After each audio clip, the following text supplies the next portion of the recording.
கர்த்தர் நல்லவர். தினம் இயேசுவோடு இந்த நிகழ்ச்சி மூலம் இந்த காலை நேரத்தில் அனைவரையும் பார்ப்பதில் நான் மிகுந்த மகிழ்ச்சி அடைகிறேன். நம்ம சேர்ந்து ஒரே மனதோடு நம்ம தேவனை நம்ம மகிமைப்படுத்த வசனம் சொல்கிறது, இது ஒரு சகோதரமித்து வாசம் செய்ய எத்தனை இன்பமும் எத்தனை நன்மையுமா இருக்கு. நீங்கள் தேவ சமூகத்தில் ஒரு மனதோடு நீங்கள் இருக்கிற இடத்துல கூடியிருக்கீங்களே, கர்த்தர் இது பாக்கியம் உள்ளதாக, இது நன்மையானதாக இயேசுவை மாற்றுவாராமே. இந்த காலை நேரத்தில் நல்ல கரங்களை தட்டி நம்ம தேவனை பாட போகிறோம். மகிமை மாட்சிமை நிறைந்தவர் மகிழ்வுடன் நான் இன்றைக்குமே நம்மை தொழுவேன்னு சொல்லி நல்ல கரங்களை தட்டி சந்தோஷமா விசுவாசத்தோடு அறிக்கை செய்து சந்தோஷமா பாடி நம்ம தேவனை மகிமைப்படுத்தலாமா? சேர்ந்து பாடலாம். மகிமை மாட்சிமை நிறைந்தவர். ஆமென். எஸ்,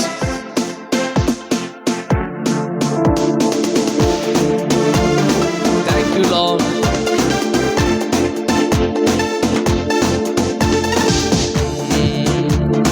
மகிமை மாட்சிமை நிறைந்தவரே, மகிழ்வுடன் தொழுதிடுவோம். சேர்ந்து சொல்லுங்க.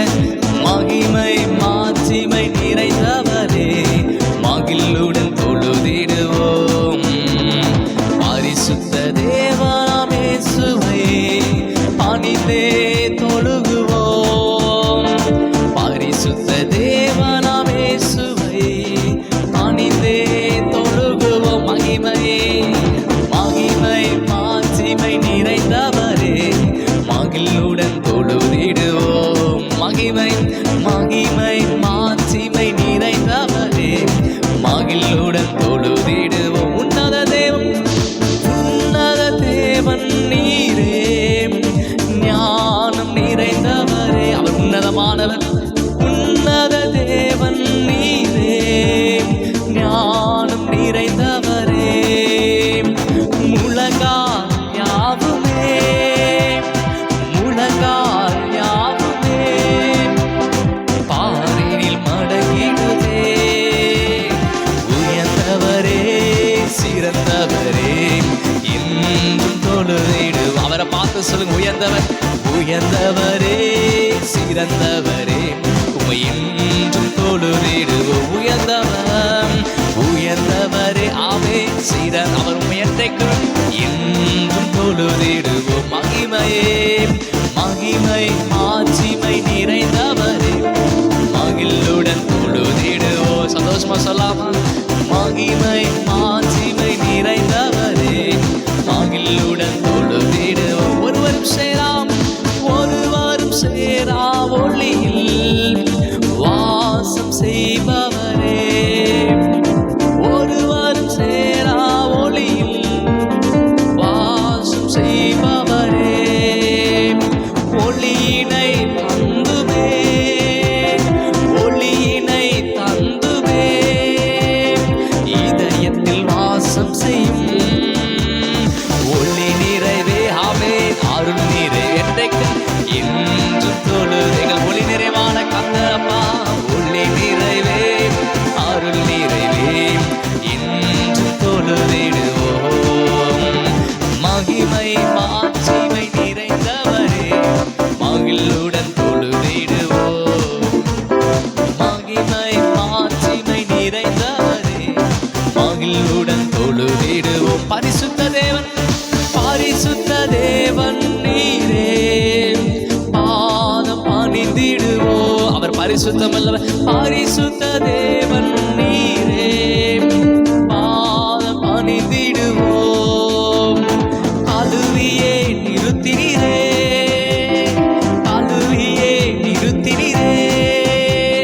சத்திய தேவன் நீரே. கனமகிமை செலுத்தியே நாம் என்றும் தொழுதிடுவோம். அப்பா கனத்தை மகிமை கனமகிமை ஆவே செலுத்தியே நாம் என்றும் தொழுதிடுவோம். கனமகிமை செலுத்தியே நாம் என்றும் தொழுதிடுவோம். உணர்ந்து சொல்ல. கனமகிமை செலுத்தியே நாம் என்றும் தொழுதிடுவோம். மகிமை மாட்சிமை நிறைந்தவரே, மகிழ்வுடன் தொழுதிடுவோம். மகிமை மாட்சிமை நிறைந்தவரே, மகிழ்வுடன் தொழுதிடுவோம். நித்திய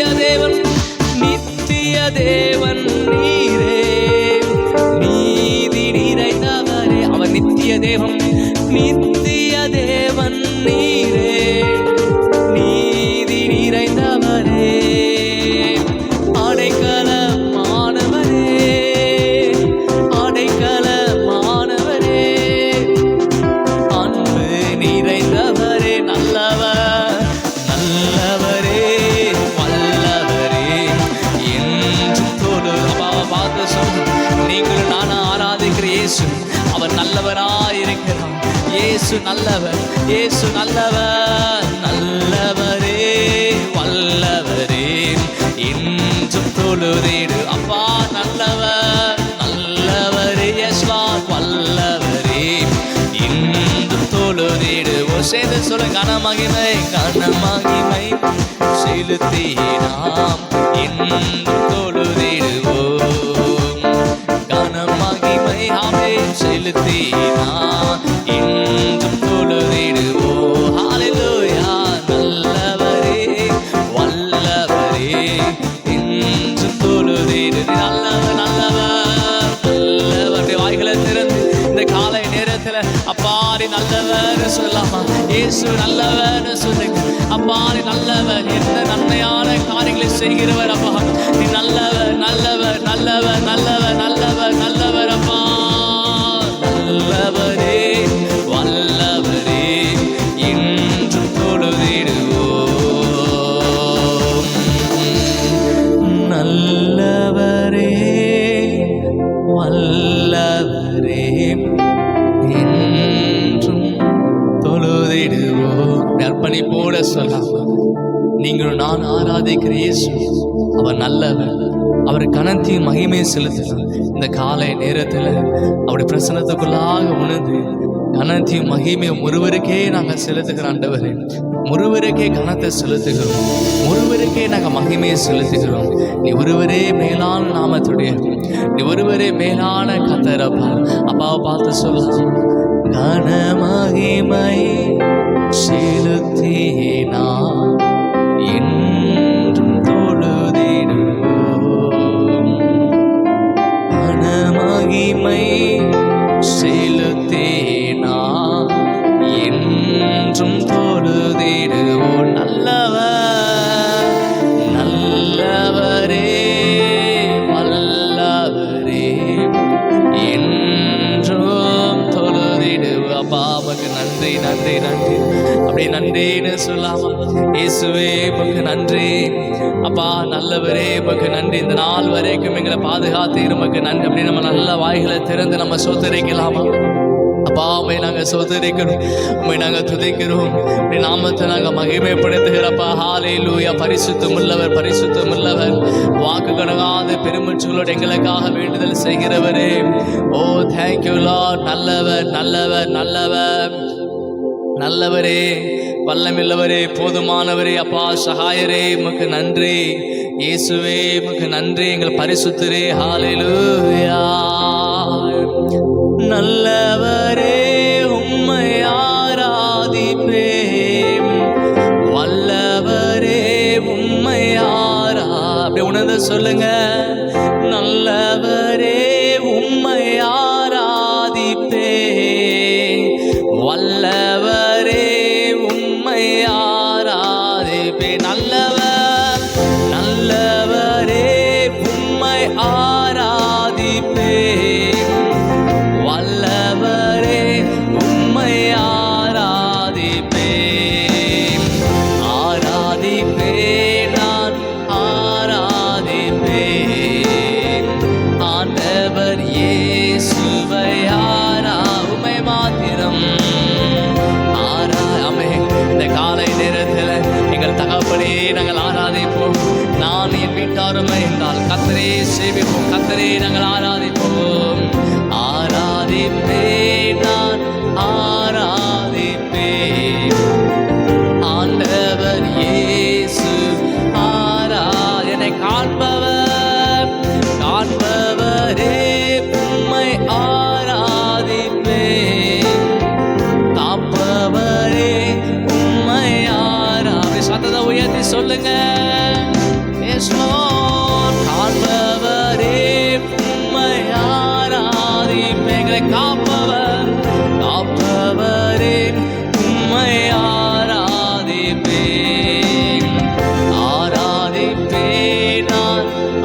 மாத்திரம் சொல்லலாம்.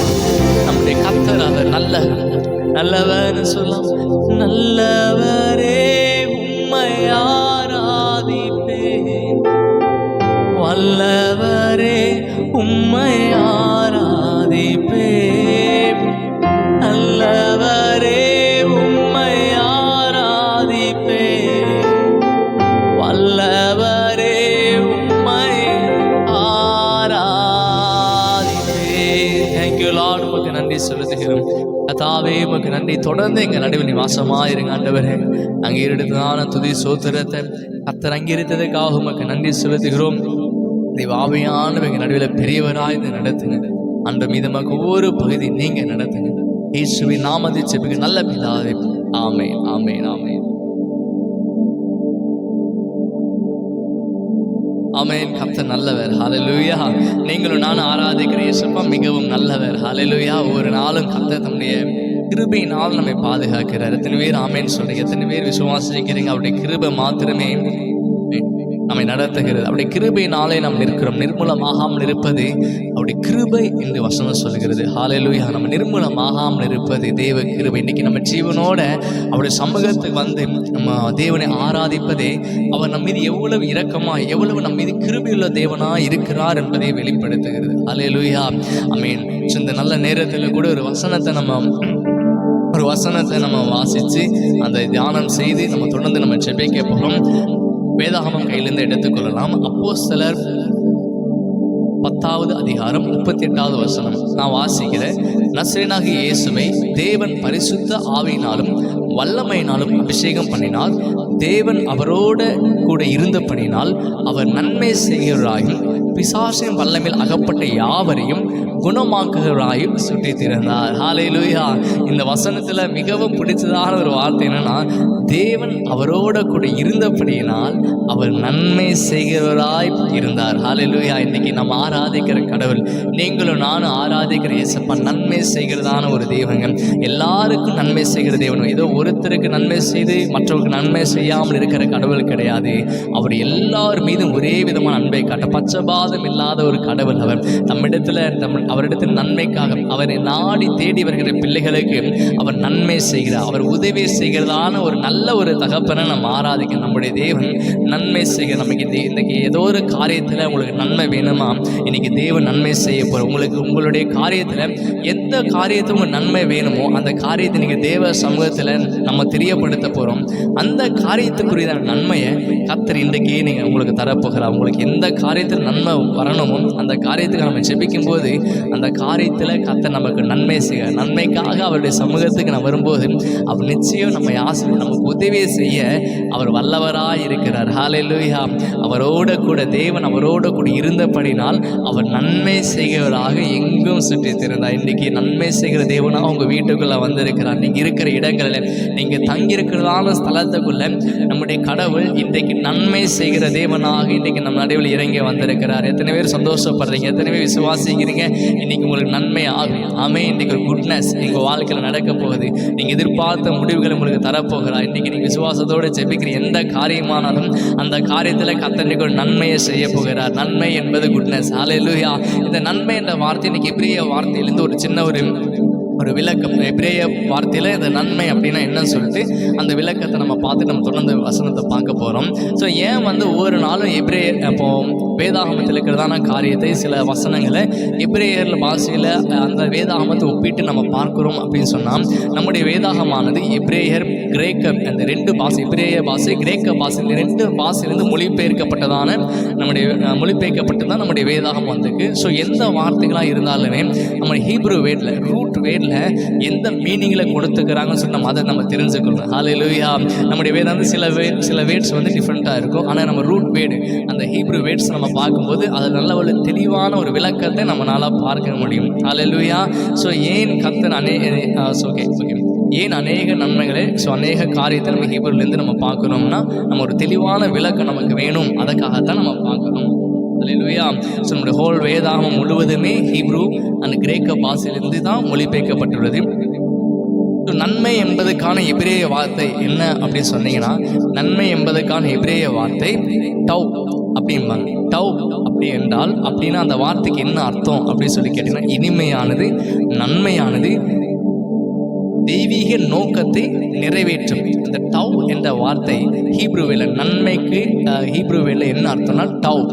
டவ் என்ற வார்த்தைக்கு என்ன மீனிங் அப்படின்னு சொல்லி பார்த்தீங்கன்னா, இனிமையானது, நன்மையானது, தெய்வீக நோக்கத்தை நிறைவேற்றும். தேவன் ஒரு நோக்கத்தை வச்சிருப்பார், அந்த நோக்கத்தை நிறைவேற்றும் சொல்லி இந்த வசனம் சொல்லுது. இதைத்தான் தாவீது சொல்றாரு சங்கீதம் 23ல், என் ஜீவனில் நாளெல்லாம் நன்மையும் கிருபையும் என்னை தொடரும். என் ஜீவனில் அவர் நிச்சயமாக சொல்றாரு, என் ஜீவனில் நாளெல்லாம் நிச்சயமாக அவருடைய நன்மையும் அவருடைய கிருபையும் என்னை தொடரும் சொல்லி தாவீது ராஜா சொல்லுங்க. அதே போல இன்னைக்கு எத்தனை பேர் விசுவாசிக்கிறீங்க? இன்னைக்கு விசுவாசத்தோடு தான் நம்ம அறிக்கை செய்யப்படும். விசுவாசத்தோடு ஜெபிக்க போகிறோம், உங்களுக்கு நன்மை உண்டாக போகுது. விசுவாசத்தோடு அறிக்கை செய்யும் போது நமக்கு நன்மை உண்டாகாமே. நிச்சயம் கூட சேர்ந்து சொல்லாமா, என் ஜீவனுள்ள நாளெல்லாம் நன்மையும் கிருபையும் என்னை தொடரும். ஆமே. ஸோ டவ் அது மாத்திரம் கிடையாது, இந்த இன்னொரு வார்த்தை கூட பயன்படுது. என்னன்னா, டவ்யேல் என்ற வார்த்தை, டவ் மற்றும் எல் ஆகிய இரண்டும் சேர்த்து டவ்யேல் என்ற வார்த்தை வருகிறது. இந்த வார்த்தை ஏலோஹிமின் சுருக்கமான வடிவமாக இருக்கிறது. இதுக்கு மீனிங் என்னன்னா, என் தேவன் நல்லவர். ஹல்லேலூயா. எலோஹிம் அப்படின்னு சொன்னால் என் தேவன் நல்லவர் சொல்லி நம்முடைய தேவன் நல்லவராக இருக்கிறார். ஹல்லேலூயா. அவன் நன்மை செய்கிறதுனால நல்லவராக இல்லைங்க, அவன் நல்லவராக இருப்பதனால் அவர் நன்மை செய்கிறார். ஆமென். ஸோ நம்முடைய தேவன், நீங்களும் நானும் ஆராதிக்கிற கடவுள் அவர் நல்லவராக இருப்பதினால் மாத்திரமே நன்மைகளை செய்ய, அவர் நன்மை செய்வராக சுற்றி திரிகிறார். ஹல்லேலூயா. இன்னைக்கு யோபு வாழ்க்கையில் பாருங்களேன், நேற்றை கூட நம்ம பார்த்தோம். யோபு வாழ்க்கையில் அநேக நன்மைகள், அநேக ஆசீர்வாதத்தை உடையவனாக அவன் இருந்தான். ஒரு காலகட்டம் வரும்போது பார்த்தீங்கன்னா, ஒரு குறிப்பிட்ட நாட்களுக்கு அப்புறம், ரொம்ப சுருக்கமாக சொல்ல, உங்களுக்கு எல்லாம் தெரிந்த சத்தியங்கள் தான். ஸோ ஒரு குறிப்பிட்ட காலத்துக்கு அப்புறம் அவனுக்கிட்ட இருந்தான எல்லா சொத்து போச்சு. அவனுடைய என்னென்ன வைத்திருந்தானோ, ஆடு மாடு எல்லாமே போச்சு. அவனுடைய சொத்தெல்லாம் அழிஞ்சிருச்சு. ரெண்டாவது பார்த்தா அவனுடைய 10 பசங்களும் அழிஞ்சிட்டாங்க. அது மாத்திரம் இல்லாமல் அவனுடைய சரீரத்தில் என்ன ஆயிடுச்சுன்னா வியாதி வந்துச்சு. அவன் சரீரத்தில் வியாதி நிமித்தம் ரொம்ப வருத்தத்தில் இருக்கிறான். அவனுடைய மனைவியை கூட, நீ இன்னும் ஏன் ஜீவனை பிடிச்சிட்டு இருக்கிற, நீ தேவனை தூசித்து ஜீவனை விட்டு, அந்த அளவு கூட குடும்பத்தாரெல்லாம் ஒதுக்கப்பட்டுட்டான், தனிமையில் நிற்கிறான். தேவனிடத்து அநேக நன்மைகளை பெற்ற மனிதன். ஸோ தேவனால் ஆசீர்வதிக்கப்பட்டதான மனிதன். ஸோ இப்படியெல்லாம் இருக்கும்போது அநேக நன்மைகளை கண்டவன் திடீர்னு இதெல்லாம் போனதுக்கு அப்புறமும் ஒரு வார்த்தை கூட தேவனை எதிர்த்து பேசலை. அவருடைய மனைவி சொன்னால், நீங்கள் தேவனை தூசித்து ஜீவனை விட்டுருங்கன்னு சொன்னாலுமே அவன் அதுக்கு கீழ்ப்படியவே இல்லை. அந்த வார்த்தை அவன் நம்பவே இல்லை. ஏன்னா தேவனிடத்துலேருந்து நன்மை பெற்றனா, சில துன்பங்களில் நடுவில் போகிறனால கர்த்தர் எனக்கு நன்மை செய்யலை அப்படி சொல்லி நம்ம அவருக்கு விரோதமாக பேசக்கூடாதுன்னு சொல்லிட்டு அவன் அமைதியாக இருக்கிறான். யோபு உபத்திரவத்தின் நடுவில் அவன் மிகவும் பொறுமையாக இருந்தாங்க. உபத்திரவத்தின் நடுவில் யோபு மிகவும் பொறுமையாக இருந்துட்டு அவன் சொல்கிறான், என் மீட்பர் உயிரோடு இருக்கிறார். அவன் சொல்கிறான், என் மீட்பர் உயிரோடு இருக்கிறார் சொல்லி. அவர் இன்னொரு வசனத்தில் அழகாக சொல்லிப்பான், அவர் என்னை கொன்று போட்டாலும் அவர் மீது நான் நம்பிக்கையாக இருப்பேன். ஹல்லேலூயா. அதுக்கப்புறம் தேவன் வருகிறார். ஸோ தேவன் அதுக்கப்புறம் கொஞ்ச நாளுக்கு அப்புறம் பெரிய ஆசை, அவன் இழந்த எல்லாத்தையுமே ரெட்டிப்பாக திருப்பிக் கொள்ளணும். ரெட்டிப்பான விதத்தில் கர்த்தர் அவனை ஆசீர்வதித்து நீடித்த நாட்களால் அவனை திருப்தியாக்கினார். ஹல்லேலூயா. அதே போல் உங்கள் வாழ்க்கையில் அநேக நன்மைகளை இயேசு உங்களுக்கு செய்திருக்கு. அந்த நன்மைகள்லாம் கர்த்தருக்கு நினைத்து ஒவ்வொரு நாள் நன்றி செலுத்தணும். நம்ம வாழ்க்கையில் எப்படிப்பட்டதான சூழ்நிலை போனாலுமே நம்முடைய தேவன் நல்லவராகவே இருக்கிறார். கஷ்டத்தை பார்த்து நம்முடைய தேவன் ஒருபோதும் என்ன பண்ணணும்னா, கடவுளை எனக்கு தீமை செய்தவர் அப்படின்னு நம்ம நினைக்கவே கூடாது. எனக்கு ஏன் கர்த்தர் என்னை பார்க்கறதே இல்லை, அவர் ஒரு நாளும் பார்த்தீங்கன்னா அவரை குறை சொல்லவே கூடாது. ஏசப்பா எனக்கு இதை செய்யலை அதை செய்யலைன்னு சொல்லாமல், என் கர்த்தர் நல்லவர், என் நிலைமையை நன்றாய் அறிந்திருக்கிறவர், நிச்சயம் அவர் என்னை சந்திப்பார், என்னோட பேசுவார், எனக்கு நன்மையை மாற்றுவார் சொல்லி நம்பிக்கை தேவன் மீது வைக்கணும். இங்கே இப்படிப்பட்டதான மிகவும் மோசமான சூழ்நிலை பிரதர், நீங்கள் ஒருவேளை சொல்லலாம், என் சூழ்நிலை உங்களுக்கு இருந்தால் தெரியும் இல்லை, அப்படிலாம் நீங்கள் நினைக்கலாம். நீங்கள் நான் திரும்பவும் சொல்ல, நீங்கள் இப்படிப்பட்டதான நிலைமைகள், எப்படிப்பட்டதான மிகவும் கொடிதான வேதனைகள் நீங்கள் இருந்தாலுமே, நீங்கள் ஆராதிக்கிற கடவுள் ரொம்ப நல்லவர். நம்முடைய தேவன் ரொம்ப நல்லவர். நிச்சயம் உங்கள் வாழ்க்கையில் நன்மை செய்வார். நீங்கள் விசுவாசத்தை மாத்திரம் விட்டுறாதீங்க. விசுவாசத்தில் உறுதியாக யோபு வாழ்க்கையில் அவன் விசுவாசத்தில் மிகவும் பொறுமையாக இருந்தான். அவனிடத்திலிருந்து ஒரு காரியத்தை நம்ம கற்றுக்கணும். எவ்வளோ அவனுக்கு எதிராக நடந்தாலும், தேவனை விட்டு பிரியத்தக்கதான எவ்வளவு சூழ்நிலைகள் மோசமாக ஆனாலும் கூட அவன் தேவனை ஒரு வார்த்தையில் கூட அவனை தூசிக்கவே இல்லை. அவனுடைய நாவிலிருந்து தோஷமான ஒரு வார்த்தை கூட கூட புறப்படலைன்னு சொல்லி பைபிள் நமக்கு அதே போல் இந்த நாளில் கர்த்தர் உங்களுக்கு நம்மளோட பேசுகிறதான வார்த்தை, நீங்கள் எப்படிப்பட்டதான சூழ்நிலை கடந்து போனாலும் உபத்திரவத்தில் பொறுமையாக இருங்க. உபத்திரவத்தில் நீங்கள் பொறுமையாக இருக்கும்போது இதுக்கான பிரதிபலம் உங்களுக்கு பயங்கரமாக இருக்கும். ஹல்லேலூயா. உபத்திரவத்தின் நடுவிலும் கர்த்தர் நம்ம கூடவே இருக்கிறார். இன்றைக்கு அவர் நன்மை செய்கிறவராக சுற்றி திறந்தது போல இன்னைக்கு உபத்திரவத்தில் இருக்கிறீங்களா? உபத்திரவத்தில் பொறுமையாக விசுவாசத்தோடு இருங்க.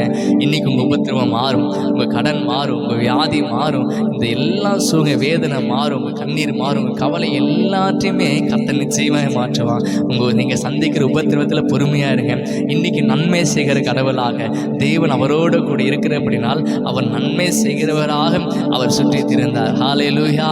இன்றைக்கி நன்மை செய்கிற கடவுளாக அவர் உங்கள் வீட்டுக்குள்ளே வந்திருக்கார். நீங்கள் இருக்கிற ஸ்தலத்துக்குள், நீங்கள் தங்கியிருக்கிற விடுதிகளுக்குள்ள அவர் நன்மை செய்கிற கடவுளாக வந்திருக்கிறார். ஆமென்.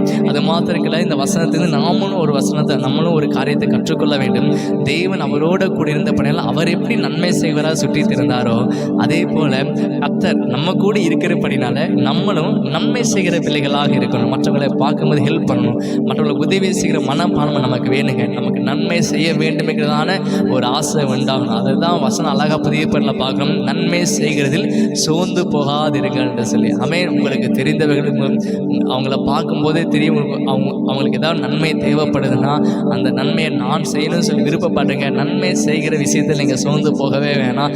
நீங்கள் நன்மையை செய்யும்போது உங்கள் வாழ்க்கையில் நன்மைகள் அதுவாக கிடைக்கும். ஆமென். உங்கள் ஜீவனில் நாளெல்லாம் நன்மையும் கிருபையும் நம்மை தொடர்கிறதா இருக்கிறது. ஆமென். ஸோ இன்னைக்கு கர்த்தர் நம்ம வாழ்க்கையில் நிச்சயம் ஒரு நன்மையை செய்ய போகிறார். அப்படி நம்ம அர்ப்பணித்து ஜெபிக்கலாமா? அப்படி அர்ப்பணிங்க. கண்களை மூடுங்க. கண்களை மூடி உங்களுக்கு எந்த காரியத்தில் கர்த்தர் இன்றைக்கு ஒரு நன்மை செய்யணும், எந்த காரியத்தில் ஒரு மாற்றத்தை தரணும், எந்த காரியத்தில் கடவுள் உங்களுக்கு அற்புதத்தை செய்யணும்னு சொல்லிட்டு நீங்கள் விருப்பப்படுறீங்களோ அந்த காரியத்தை தேவ சமூகத்தில் தெரியப்படுத்துங்க. வசனம் அழகா சொல்லுது, நீங்கள் ஒன்றுக்கும் கவலைப்படாமல் எல்லாவற்றையும் சோத்திரத்தோடு ஒரு ஜெபத்தினாலும் வேண்டினாலும் தேவனுக்கு தெரியப்படுத்துங்கள். அப்பொழுது அதுக்கான ஆன்சர், அதுக்கான பதிலை நம்மளால் பார்க்க முடியும். அப்படியே கண்களை மூடி எந்த காரியமாக இருந்தாலும் இந்த காரியத்தை எனக்கு நம்ப வேணும், ஏசப்பா எனக்கு நன்மை செய்யுங்க, இந்த காரியத்தை எனக்கு ஒரு மாற்றம் வேணும், இந்த காரியத்தை அற்புதம் வேணும்னு சொல்லி எந்த காரியங்கள் உங்களுக்கு இருக்குதோ அந்த காரியத்தை அப்படியே அப்பா சமூகத்தை தெரியப்படுத்தலாம். ஆமென். Thank you Lord. ஆமென். எஸ். Oh thank you Jesus. ஆமென் ஜீசஸ். ஹல்லேலூயா. ஆமென். ஆமென். ஆமென். நம்ம ஜெபிக்கலாம், விசுவாசத்தோடு ஜெபிக்கலாம். தகப்பனே நன்றியோடு துதிக்கிறோம், சோதரிக்கிறோம். இந்த நல்ல நேரத்தில் அப்பா தேவன் அவரோடு கூட இருந்தபடினால் அவர் நன்மை செய்வராக சொல்லி தான் வசனம் வார்த்தையை வாசிச்சாண்டவர். அப்பா நீ நன்மை செய்வராக இருந்தீங்களாண்டு இந்த நாளில் எங்கள் வாழ்க்கையில் ஒரு நன்மை உண்டாகட்டும். அப்பா உம்முடைய சமூகத்தை நாங்கள் வேண்டுதல் செய்து எங்களுக்கு எந்த காரியத்தில் நன்மை உண்டாக வேண்டும் என்று நாங்கள் ஜெபித்தோமோ அந்த காரியத்தில் இயேசுவின் நாமத்தினால ஜெபிக்கிறோம். ஒரு நன்மை உண்டாகட்டும் ஆண்டவர். அப்பா நன்மை உண்டாகட்டும் ஆண்டவர் இயேசுவின் நாமத்தில். அப்பா நன்மையினால் நிரப்புங்க. அப்பா உங்கள் வசனம் சொல்கிறது எங்கள் ஜீவனில் நாளெல்லாம் நன்மை கிருபையை தொடரும் என்று வசனம் சொல்கிறபடி எங்கள் ஜீவனில் நாளெல்லாம் அப்பா உடைய நன்மை உடைய கிருபை எங்களை எப்பொழுதுமே தொடரட்டும், எப்பொழுதும் உடைய கிருபை சூழ்ந்து கொள்ளட்டும். எங்கள் எல்லாரையும் உடைய கரத்தில் ஒப்புக் கொடுங்க. இந்த நாள் முழுவதும் கர்த்தருடைய கிருபை எங்களை மறைத்துக் கொள்ளட்டும். தெய்வ ஆவியான நடத்துங்க. எங்களுடைய சகல காரியத்திலும் அப்பா நீங்கள் எங்கள் கூடிருங்க ஆண்டவரே. அப்பா சுத்தம் நாங்கள் செய்கிற எல்லா வேலையிலும் உங்கள் ஆசீர்வாதம் இருக்கட்டும். அப்பா இந்த நாளிலே அப்போ எல்லா ஸ்கூல் காலேஜ் போகிற பிள்ளைகள் ஆசீர்வதிங்க. நல்ல ஞானத்தை கொடுங்க ஆண்டவரே. படிக்க உதவி செய்யுங்க. அப்பா தொழிலில் புதிதாக தொடங்குறவர்களுக்காக ஜெபிக்கிறேன் கர்த்தாவே. அப்பா பெரிய ஒரு பிளஸிங் உண்டாகட்டும் ஆண்டவரே. கர்த்தர் எல்லாத்தையும் உங்கள் பிள்ளைகளை விலக்கிக் கொள்ளுங்க. விசேஷமாக பலவீனத்தோடு எங்களுக்காக ஜெபிக்கிறேன். அந்த பலவீனத்தை மாற்றி அவங்க வாழ்க்கையில கர்த்தரோட நன்மையை செய்யுங்க. அப்பா முடியாது என்று சொன்ன காரியத்தில் ஒரு புதிய துவக்கம் இயேசு கிறிஸ்துவின் நாமத்தில் உண்டாவதாகும். ஜெபிக்கிறோம் ஆண்டவரே. தொடர்ந்து எங்களை ஆளுகை செய்யுங்க. இயேசுவின் நாமத்தில் ஜெபிக்கிறோம் நல்ல பிதாவே. ஆமென். ஆமென். ஆமென். நம்ம சேர்ந்து சொல்லலாம். என் ஆத்மாவே கர்த்தரை ஸ்தோத்திரி, என் முழுலமே பரிசுத்த நாமத்தை ஸ்தோத்திரி. என் ஆத்மாவே கர்த்தரை ஸ்தோத்திரி, கர்த்தர் செய்த சகல உபகாரம் மறவாதே. ஆமென். ஆமென். கர்த்தர் தாமே எங்களை ஆசீர்வதிப்பாராக. தொடர்ந்து ஒவ்வொரு நாளும் இந்த சேனலில் எங்களோடு இணைந்து கொள்ளுங்கள். அதிகாலை தினமும் இயேசுவோடு இந்த நிகழ்ச்சி மூலம் ஒவ்வொரு நாளும் உங்களை நம்ம இணைந்து நம்ம தேவனை மகிமைப்படுத்தும். அதிகாலை ஜெபத்துக்கு பிற்பாடு பெரிய ஒரு ஆசீர்வாதம் இருக்கிறது நான் விசுவாசிக்கிறேன். ஏன்னா அதிகாலை நம்ம தேவ சமூகத்தை வந்து அந்த நாளை தேவ சமூகத்தை ஒப்பு கொடுத்து ஆசீர்வதித்து தேவ வார்த்தை கேட்டு அந்த நாளுக்குள்ளே நம்ம போகும்போது நிச்சயம் அதற்கான ஆசீர்வாதம் வித்தியாசமாக இருக்கும். தேவன் நம்மோடு வருகிறத நம்மளால் பார்க்க முடியும். ஆவியானவர் நம்மை கரம் பிடித்து நடத்துகிறத நம்ம வாழ்க்கையில் அனுபவிக்க முடியும். ஆமென். தொடர்ந்து எங்களோட இணைந்திருங்கள். கர்த்தர் தாமே எங்களை ஆசீர்வதிப்பாராக. God bless you.